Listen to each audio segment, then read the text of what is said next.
Hello guys, நாட்டுக்கோழி தண்ணி குழம்பு எப்படி செய்கிறதுன்னு பார்க்கலாமா? 1 கேஜிக்கு நாட்டுக்கோழி இருக்குது. ஸோ அதை நல்லா வாஷ் பண்ணிக்கலாம். ஒரு குக்கர் வச்சு நல்லெண்ணெய் ஊற்றிட்டு, நல்லெண்ணெய் சூடானதும் வரமிளகா போட்டுக்கலாம். அதில் கருவேப்பிலை, சின்ன வெங்காயம் நிறைய சேர்த்தோன்னா டேஸ்ட் நல்லாயிருக்கும். ஸோ சின்ன வெங்காயம் சேர்த்து நல்லா பிங்கிஷாக ஆனதும் ஒரு பெரிய தக்காளி சேர்த்துக்கலாம். நம்ம மசாலாவில் தக்காளி சேர்த்துருப்போம். மசாலாவில் வந்து வெங்காயம், தக்காளி, வரமிளகா, மல்லி, மிளகு, சோம்பு, தேங்காய், இஞ்சி, பூண்டு எல்லாம் சேர்த்து நல்லா வதக்கிட்டு ஒரு ஃபைன் பேஸ்ட்டாக அரைச்சி எடுத்துக்கலாம்.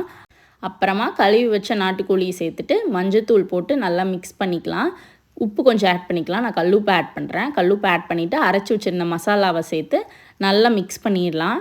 மிக்ஸ் பண்ணி ஒன்ஸ் டேஸ்ட் பார்த்துக்கோங்க. உப்பு காரம் கரெக்டாக இருக்கான்னு பார்த்துட்டு அதுக்கேற்ற மாதிரி ஆட் பண்ணிக்கோங்க. நாட்டுக்கோழி தண்ணி குழம்புன்றதுனால தண்ணி கொஞ்சம் நிறைய ஊற்றுவோம். நான் ஒரு சொம்பு தண்ணி ஊற்றிருக்கேன். இதில் தண்ணி கொஞ்சம் நிறைய ஊற்றி டேஸ்ட் பார்த்துட்டு வெயிட் போட்டுக்கலாம். நான் 5 to 6 விசில்ஸ் விட்டுருக்கோம்.